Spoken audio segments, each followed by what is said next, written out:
Okay na, pag-usapan naman natin yung sorting techniques. So, medyo mahaba to. So, dadalian ko na lang. So, I'm gonna skip some algorithm. Pero yung concept is explain ko.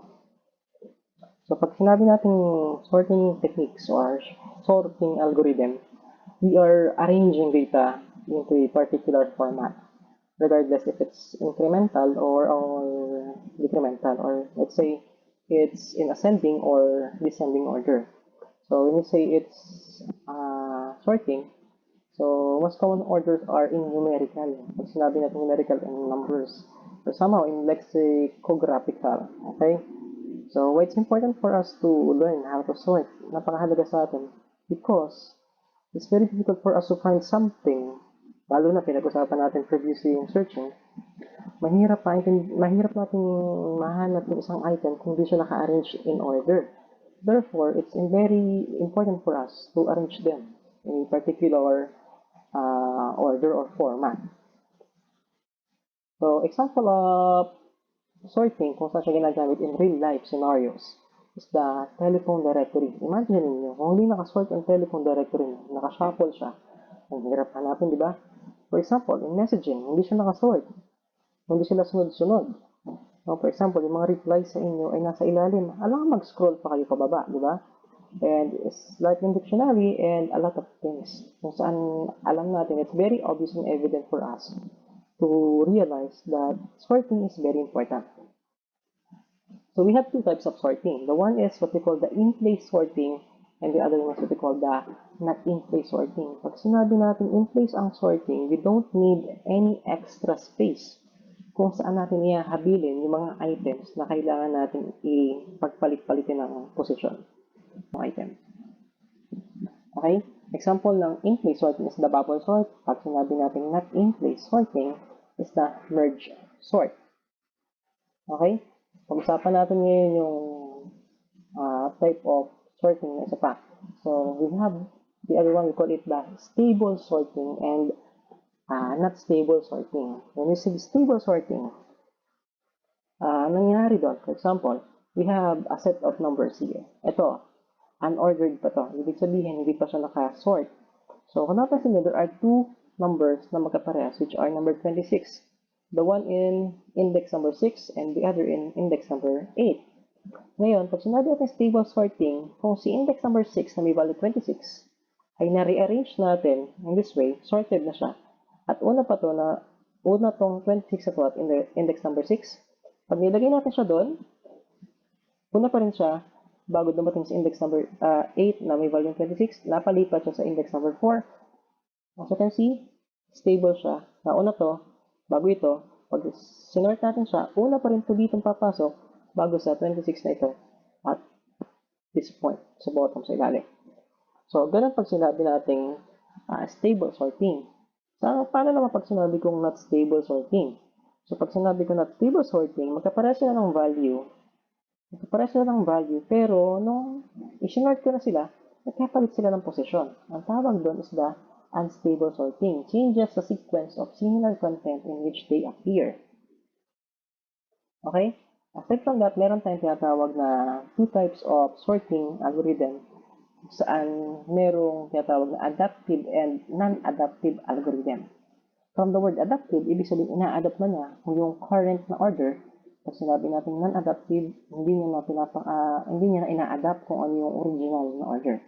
In this case, for example, meron tayo ditong unsorted arrays taas o unsorted list. At kung napansin nyo dyan, we have 35, 30, 42, meron ditong almost nakasort na. We have the 10, 14, 19, 26, and so on. So, from these 4, kung napansin nyo, from these 4, so meron tayong tatawag na adaptive. Ibig sabihin, itong 4 na to, magkakasunod na sila eh. So, therefore, I just need to put them here without changing its order. Kasi, naka-order na nga, diba? So, why am I supposed to rearrange them? Kasi order na sila. Ang tawag na is the adaptive algorithm. Ngayon, kung kahit alam kong ayos na yan, tapos sinort ko pa ulit, ang tawag din is the non-adaptive. So, still, as we can see, common sense, so ba't ko pa siya isusort ulit kung nakasort na siya, diba? So, ganun siya. So, important terms. Meron dalawang klase ng sorting. Pwedeng increasing or pwedeng decreasing order or ascending or descending. Pwedeng from lowest to highest or from highest to lowest. Alphabetical from A to C or C to A. So we're going to cover only 6 sorting algorithms. Simulan natin from bubble sort. This is the most common sorting algorithm. So ito yung pinakamadali. Ano? So bubble sort is a simple sorting algorithm. This sorting algorithm is comparison based. Ibig sabihin, kino-compare lang natin yung mga values, 2 values at a time bago tayo mag-proceed to the end. So saan tayo magsisimula? Siyempre sa unahan. In this case, we have these numbers. So we have a list of 5. We have 14, 33, 27, 35, and 10. Visually, kaya na natin ayusin sa utak natin kung anong arrangement niyan. Pero, if we're going to implement this into computing, paano natin gagawin yan? So by the way, meron tayong worst case scenario or sa complexity ng oras natin, we have the big O of n of 2. Ibig sabihin, medyo mabagal pala to, ang algorithm na to. Kaya lang, yun nga, usapan natin, we don't always need to use fast algorithm. So, depende kung gaano kalaki yung size ng ating list. In this case, maliit lang naman, so therefore, we can use this bubble sort. So, paano nga ba ito gumagana? So, let's start with this. Okay, ang unang gagawin natin is to compare these two elements, 14 and 33, and check which is greater. So, if this is greater than, if left is greater than the right, ang gagawin natin, magsuswap sila. Okay? We just need to use the word swap. Ibig sabihin, if left is greater than the right, swap position. If not, do nothing. So, ganun lang kadali. So, in this case, value 53 is greater than 14. So, it is already in sorted locations. So, wala ka na gagawin. So, ang gagawin naman natin ngayon ay lumipat ka ng next index. Ibig sabihin, we're done with this, lipat na tayo dito ngayon sa dalawang to. Ang pagsaswapin natin ngayon ay ito. Let's compare. Ang 33 ba, mas malaki kaysa 27? The answer is yes. So, therefore, they need to swap. Dapat dito sa 27, 33 dito sa kabila. Okay? So, let's proceed to the next. So, since napansin natin na gano'n, so ang gagawin natin ay nagpalit na sila. In this case, nag-swap na sila. Okay? Move on tayo. On the third step, napansin natin 33 and 35, this one. Napansin natin na, okay, 33 greater than 35. Oh no, hindi. Do nothing. Wala kang gagawin. But, on the next step, napansin mo, oh no, 35 is greater than 10. So, therefore, ang gagawin ko, susupin ko sila ngayon. So, therefore, ang mangyari is maging 10 bago 35. Kaya lang, at the end of the line, pagkatapos nitong list na to, napansin mo na, ay, ba't ganun? Hindi pa rin siya sorted. Yung 10 nasa pang-apat na posisyon. Ano ang gagawin ko? So, ang gagawin natin is to go back from the first position and check. Ito ba ay mas mataas kaysa dito sa kanan? Hindi. Ito, hindi. It's 33 greater than 10. Ay, oo nga, no? So, therefore, we need to swap them, 33 and 10. So, ang mangyari is just simply as like this. Magsuswap ngayon itong dalawang to. 10, 33. So, therefore, 10 andito na.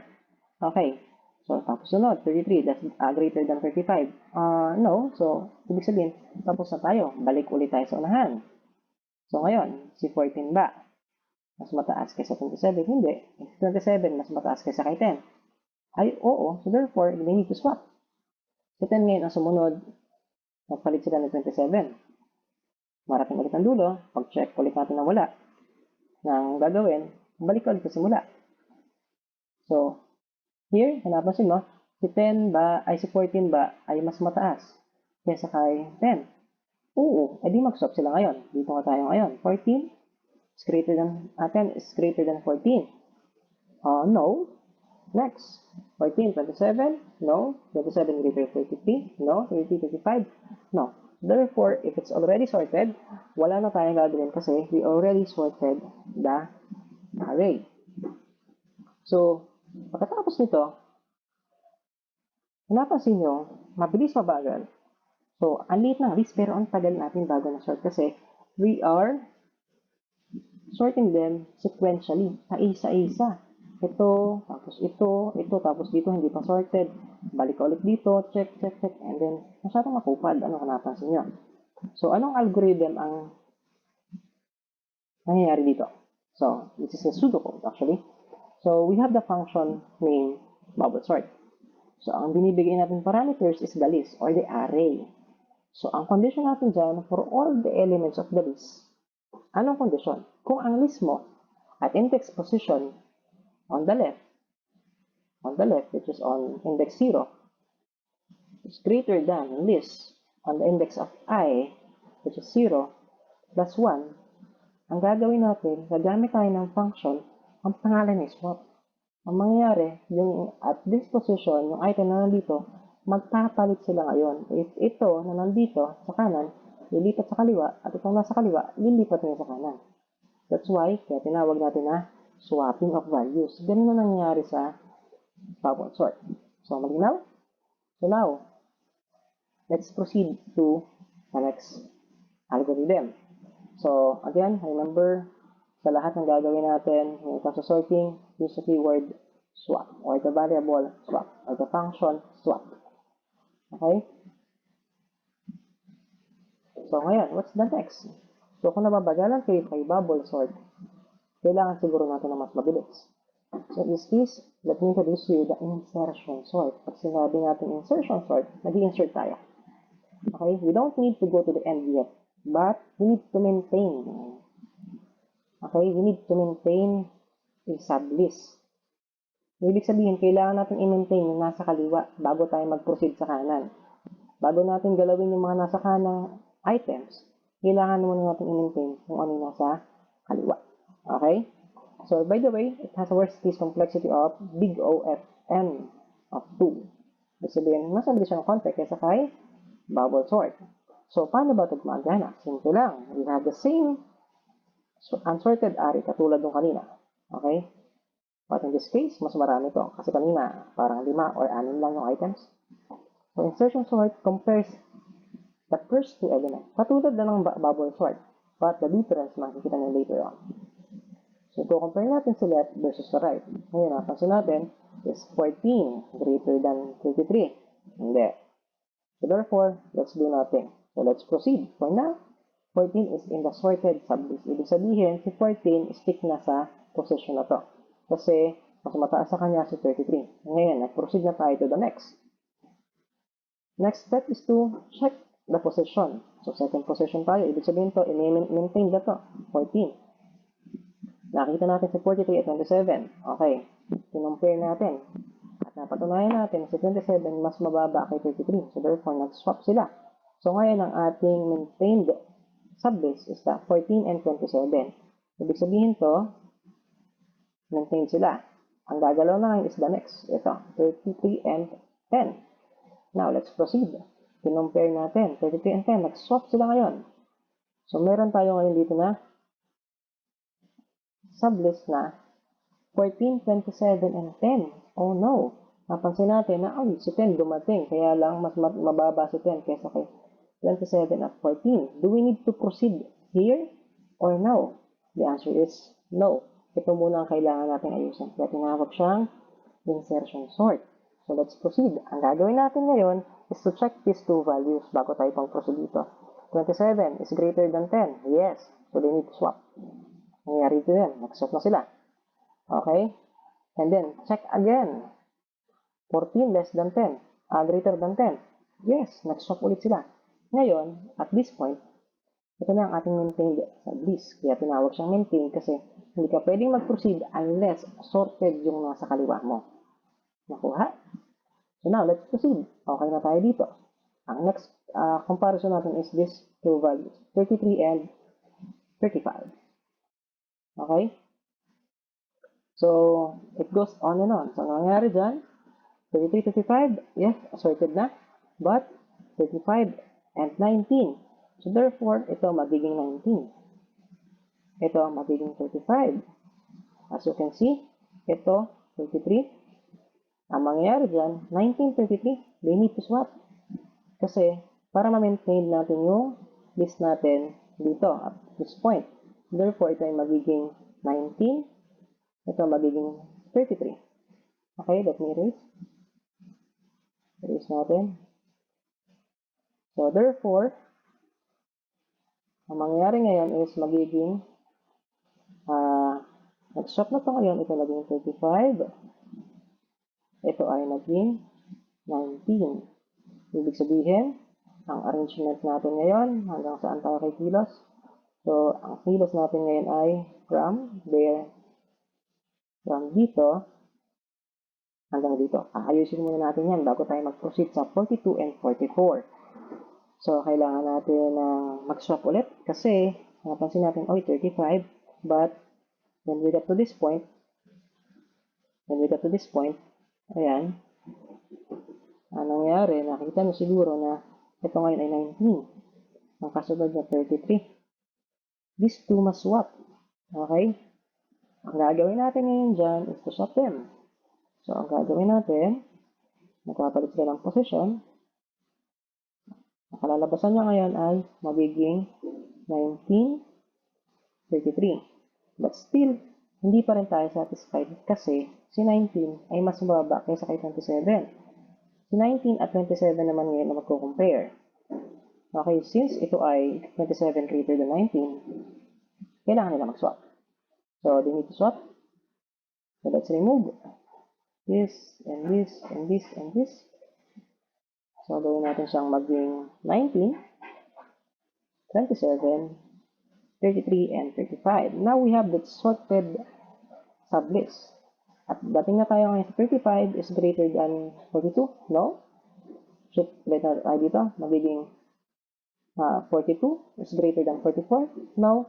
So, therefore, we have a final list of 10, 14, 19, 27, 33, 35, 42, and 44. So, that's how insertion sort works. Okay? Klaro? Kung may mga tanong kayo, just leave them in the comments. So, ito yung algorithm natin dyan. Step number 1, if it's the first element, yun ay unang element, ang usapan natin dyan, sorted na yun. Hindi mo siya kailangang galawin. And then, pick the next element, katulad ng ginawa natin kanina. I-compare natin silang dalawa. First and the second element, kung sila ay sorted na. Kung hindi, they need to swap. Okay? Then, proceed to step number 4. Shift all the elements in the sorted sublist that is greater than the value to be sorted. Ibig sabihin, lilipat natin lahat ng elements na mas mataas sa papuntang hulihan. At pagkatapos natin gawin yon, pag na-blanko na yung spaces na malaki, for example, malaki yung nasa kanan, nasa kaliwa, bablanko natin yon at i-insert natin yung nasa kanan. And then, repeat lang natin until the list is already sorted. And that's how insertion sort works. And that's gonna be the pseudocode for that insertion sort. You can derive from this para magawa niyo yung code about insertion sort. Okay, so we're done with insertion. Punta tayo ngayon sa selection sort. So selection, pag sinabi selection, pipiliin natin yung ating isusort. And then the list is divided into two parts, the sorted part at the left and the unsorted part at the right. Parang insertion din siya. So kailangan din natin mag-maintain ng sorted list yung sa kaliwa at yung nasa kanan is yung unsorted list. Okay? So, ang gagawin natin is, paano ba gawin yan? So, let's take this depiction. So, same example. So, ano nangyari dito? So, for the first position is in the sorted list, the whole list is scanned. Ini-scan natin yung buong list sequentially. Okay? So, in this case, ang first position natin, sa kanya dito, the first item in the list is already sorted, 14. So, we search the whole list and find that 10 is the lowest value. I-search natin, ito ba ang lowest? No? Ito? Oh, 10. Got it. Pag nakita natin siya ngayon, ang gagawin natin, ito tinawag ng selection, pinipili niya yung lowest dun sa list na nasa kanan, i-compare niya dun sa nasa kaliwa. Therefore, this is the lowest. 14 is greater than 10. Therefore, they need to swap. So, 10, ang napapunta dito, ito ay 14. Okay? So, next step. So, ibig sabihin to, fix na to. Yun ang good thing about selection. Pag nalagay mo na siya doon, hindi siya aalis. Okay? So, next position, 33. So, going to the right, searching list. Going to the right, and titingnan niya kung ano yung lowest values from 33 to 44. Titingnan niya, ito ba? Ito. Oops, nakita niya si 14. So, therefore, 14, alis ka dyan, palit tayo ng pwesto. So, nangyari 10, 14, lipat sa 33 doon. And then, next step. So, 27 na ngayon ang check natin. Third position. Maintained na to, ha? Maintained na. So, 27, search mo ulit sa kanan kung sinong lowest. Nakita niya ngayon doon si 19. So, therefore, nagpalit silang dalawa.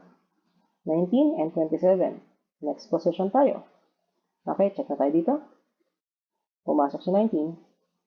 So, fourth position. So, 33, si 33. From 33 to 44, anong lowest? Nakita niya si 27 after it scanned. So, ang ginawa nila, nagpalit ulit silang dalawa. So, therefore, pumasok na ngayon dito si 27. And we have a maintained items of 4. So, from this list, nakita niya ngayon si 33. Nakita niya si 33 na mas mababa, na pinakamababa sa lahat ng items. So, therefore, yung next, which is 35, nag-swap silang dalawa ngayon. Pumasok dito ngayon si 33. Here it comes. And, in-scan niya ulit. Anong sunod? 35. Ano sumunod? Lowest, and it's the end of selection sort. Napansin nyo, ang bilis mangyari dito sa selection sort ng sorting. Visually, no, okay? Through our eyes, kita natin, but what if umabot na sa 1,000? Kaya pa rin ba natin siyang sort ng ganun kabilis? Hindi na. That's why we need a complex algorithm to solve this problem. Though complex, pero 5-step process lang. So, step 1, gagawin natin, set minimum to location 0. So, ibig sabihin, minimum value, set natin sa index position 0. And then, step number 2, search the minimum element and the list. Ibig sabihin, from the entire list, you need to search or scan the lowest value. And then, when we found it, isaswap natin dun sa location ng minimum. And then, increment mean to point to the next element. So, ang minimum natin ng index number 0, so we'll now increment it into 1. So, ang minimum natin ngayon is location 1. At ang lowest value doon natin i-place. I-repeat natin yung process until the list is sorted. So, the pseudocode goes like this. So, yan. So, let's go to the next. Let's go to the merge sort. So, if you want the actual code, I'll be creating another video for the code being part of every algorithm. So, merge sort. So, merge sort is one of the most reputable or respected algorithms when it comes to sorting. Why? Because it's very fast. So, it has a worst case time complexity being a big O of n, log of n. It is, yun nga, pinaka-respected algorithm kasi mabilis siya.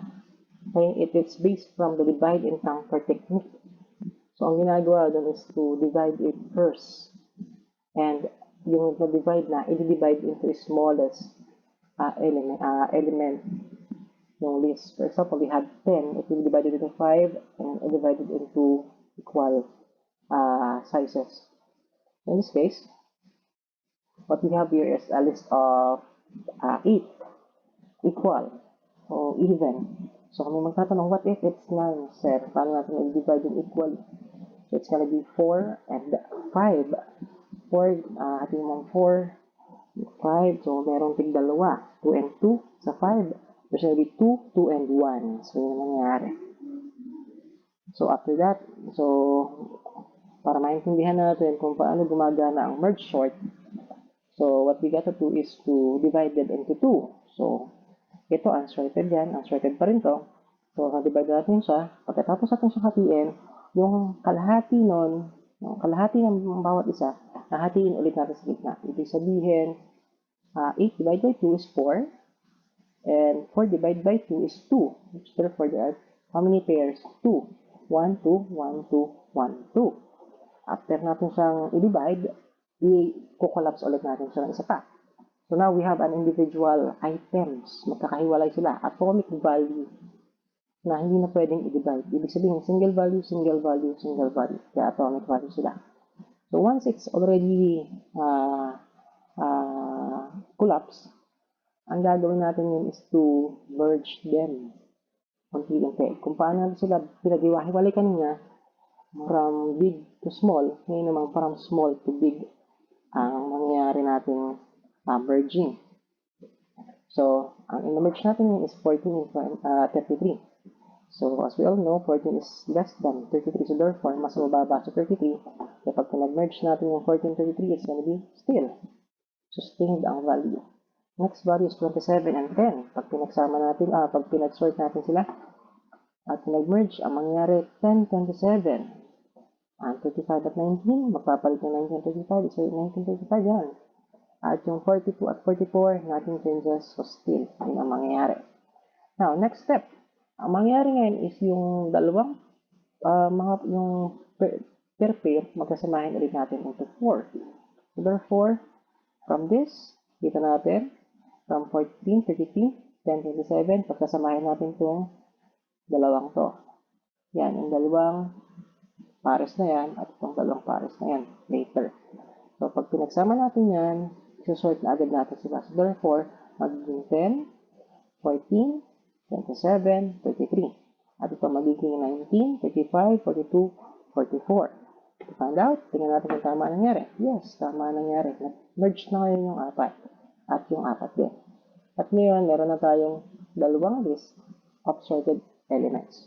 Pag pinagsama natin sila into a final list, ito ang mangyayari ngayon.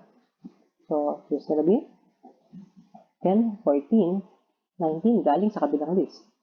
27, 33, 35, 42, and 44. So, how many steps have we conducted? Ilang step ang ginawa natin? Bilangin natin from here, isa, dalawa, tatlo, apat, lima. And final is the 6-step process. Ibig sabihin, if we have 8 elements, to be able to sort them at any given order, masort natin sila into increasing order, there's only 6 possible steps to sort them. Compare mo sa bubble sort, sa selection, at sa insertion sort. That's why it's a very respected algorithm kasi mabilis lang siya. Ibig sabihin, if we have 32, so let's just compute ilang steps lang yan. So, 32 divided by 2, so it's 16 divided by 2, 8 divided by 2, 4 divided by 2, 2 divided by 2, and 1. So, approximately there are almost 10 possible only. 10 possible steps to sort this, a list of 32. So, ganun siya kabilis. So, kung napansin nyo, kung ganun siya kabilis, ibig sabihin, ang algorithm niya is maiksi lang din. Kung napansin nyo, paiksi yung algorithm natin habang pa-complex yung ginagawa natin solusyon. So, step number 1. Number 1, so the condition is, magsa tayo ng condition, if it's only one element in the list, so it is already sorted and then return. But, step number 2, kung hindi, divide the list recursively. Ibig sabihin, paulit-ulit natin i-divide yung list into 2 halves until it can no more be divided into its atomic size. Yung pinakamaliit na pinakaya siyang i-divide. After mo siyang i-divide, i-merge natin yung smaller list into new list.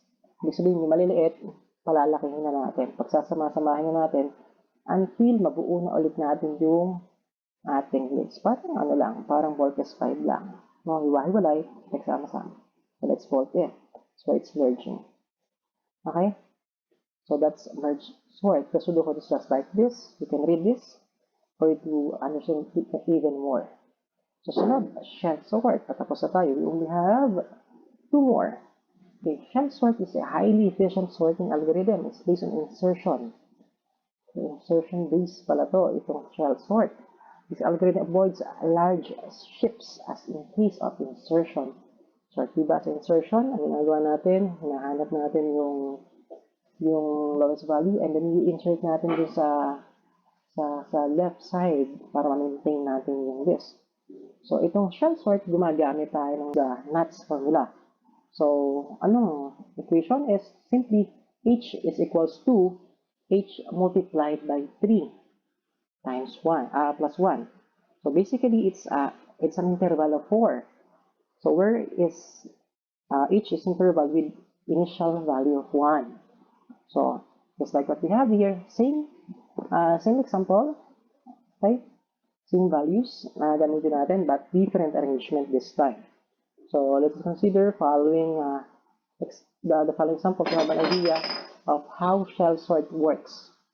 So okay, in this case, for our example, the ease of understanding, we take the interval of 4. Katulad nung kanina, it's 3. Okay, plus 1. So now, from our base index 0, so kukuha tayong interval. So 1, 2, 3, 4. Ibig sabihin ito ang magmamatch. Ito at ito ang magmamatch. If 35 is greater than 14, we need to swap. So, yun ang mangyari. And so on and so forth. Ibig sabihin to, pag nag-swap na yun, 33 and 19, sino mas mababa? Go to the left side.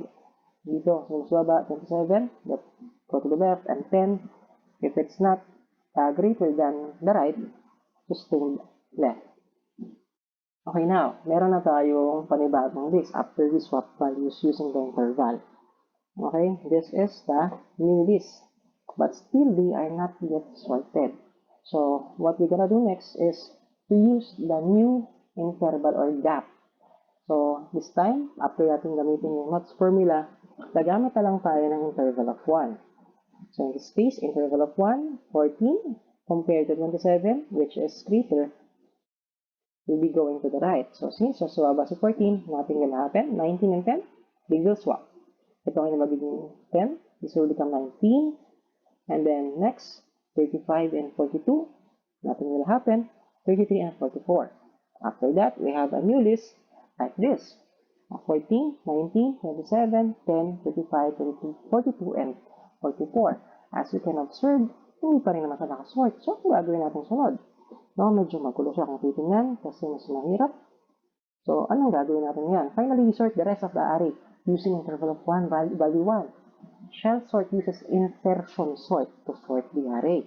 So, ang mangyayari ngayon, insertion. After natin makreate itong list na to, yan, after na siyang dumating sa ganitong point, it's very usable kung napaka-random at napaka-shuffled ng list natin. Napaka-efficient ng gamitin pagdating sa ganong bagay. So, ang mangyayari dyan ngayon, insertion, just like we had on the previous examples, insertion sort is to maintain the left side. So, we have 14, 19, and 27. As you can see, sorted na itong list na to. But pag tungtong natin sa index number 4, dumating sa 10, which is lower than the rest of the values on the left.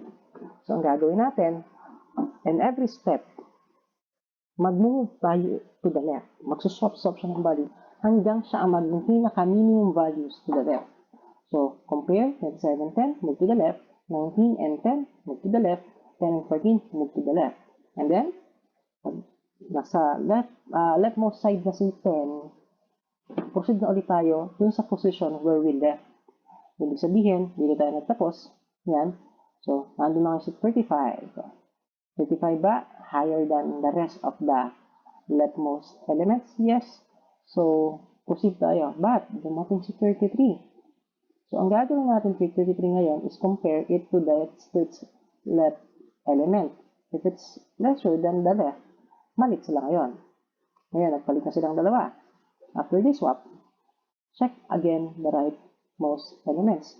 If we have nothing to do with this, ibig sabihin, sustained, and then we're finished with this sorting. Kung napansin nyo, medyo mahaba at matagal yung sorting. Parang mas i-consider natin gamitin yung faster, which is the merge sort. But, so kailan po gagamitin yung shell sort? Magagamit na natin siya kapag napaka-laki na ng ating list at nahihirapan na tayo na sort sila ng mabilisan. That's why you need to use shell sort using the interval. Ang gagawin muna natin, use the knots formula. After natin magamit yung knots formula, we will use the interval of 1. After using the interval of 1, we will now implement a insertion sort to the list.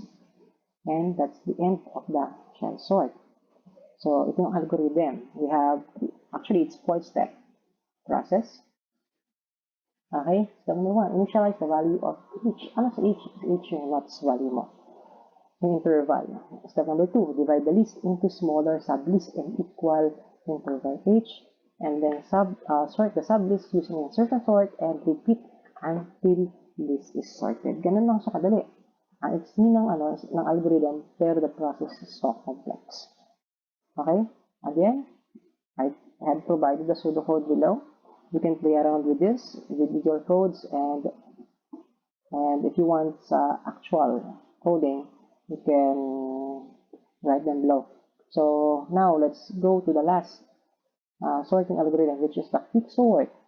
So quicksort, isa to sa pinaka-complex na algorithm because we are using pivot here compared to the other values, although nasa-swap-swap ng values, but ito comparison based din siya, kaya lang we are using higher and lower indices.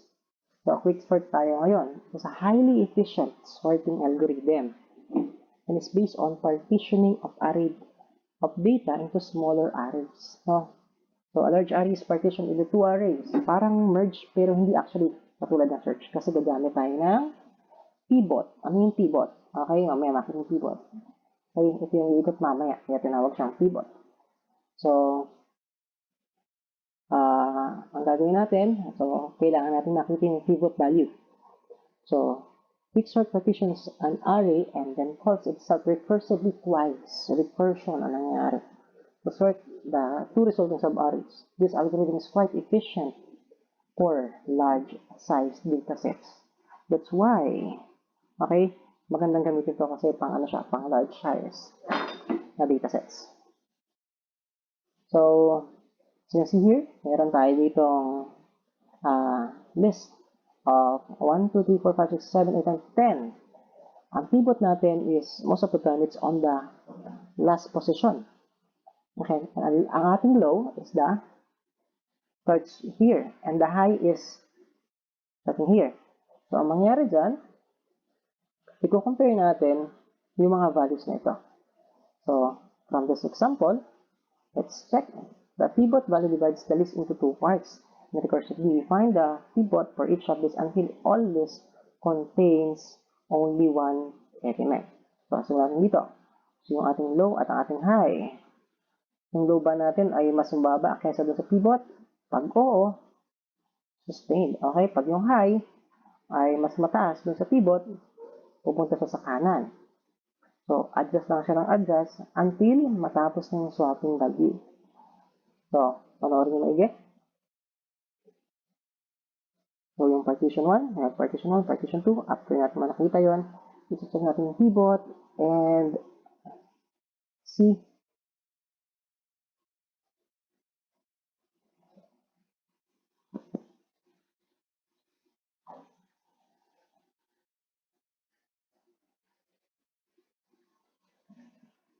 So, medyo mahaba yung process nung quicksort. So, we have 8 steps. If you have any more questions, just PM me or give them in the comments para yung questions ng iba na somehow ay katulad ng tanong nyo will be answered right away. Okay? Just leave them in the comments.